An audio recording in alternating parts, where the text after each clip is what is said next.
Hello everyone. Welcome to this magical channel. Today we'll talk about where the Basques live. It's absolutely fascinating.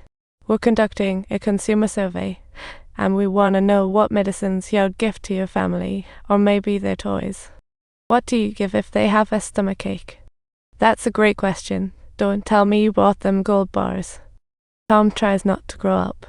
Today, tired at the toy store, he doesn't plan to be the wishing machine's master.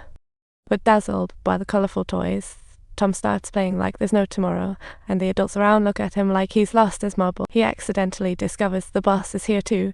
What a wild coincidence. The boss comes in every Saturday for some hands-on fun. Tom's played nearly all toys, and when asked, he can't stop sharing his thoughts. These are the heartfelt voices of kids, and the boss is listening intently, otherwise they end up in front of the piano keys. Tom starts playing piano without hesitation. The boss wonders, but joins seeing Tom's joy. After the performance, the audience bursts into applause. Learning Tom is from the IT department, the boss suddenly feels a twinge of jealousy. His daily job is playing with new toys, making the president, who for years, feel a bit salty. Within a week he's flying high, getting an office bigger than the president's. Tom brings the ratio. They get to play with unlimited toys.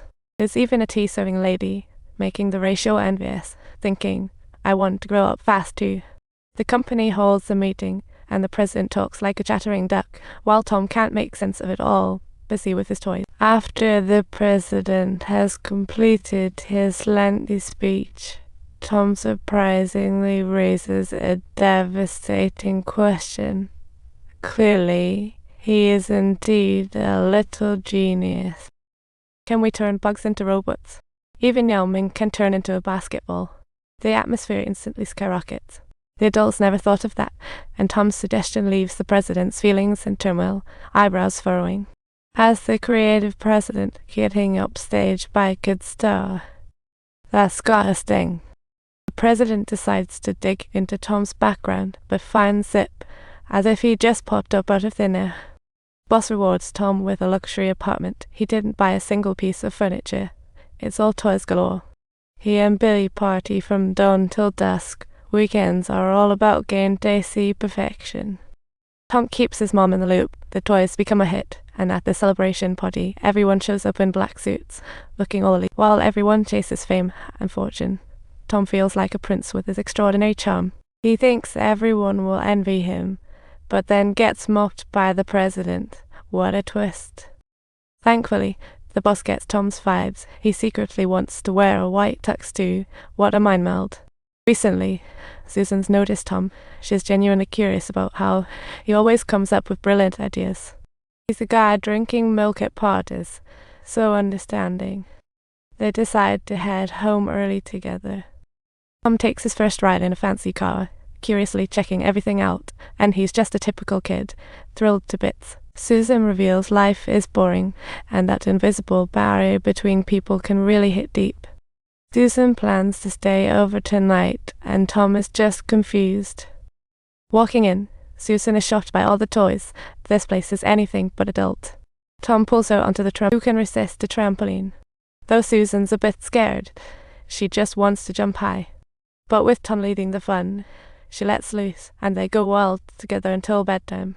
Susan feels a bit nervous, wondering what happens in bed.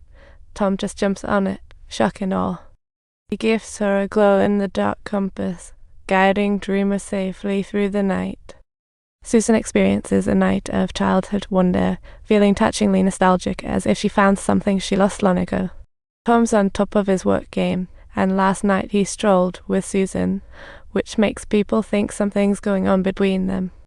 The president makes things tough for Tom with all sorts of rules, which annoys him, yet the more he backs down, the more the boss pushes. This back and forth is totally baffling for Tom. The adult world is just so complicated.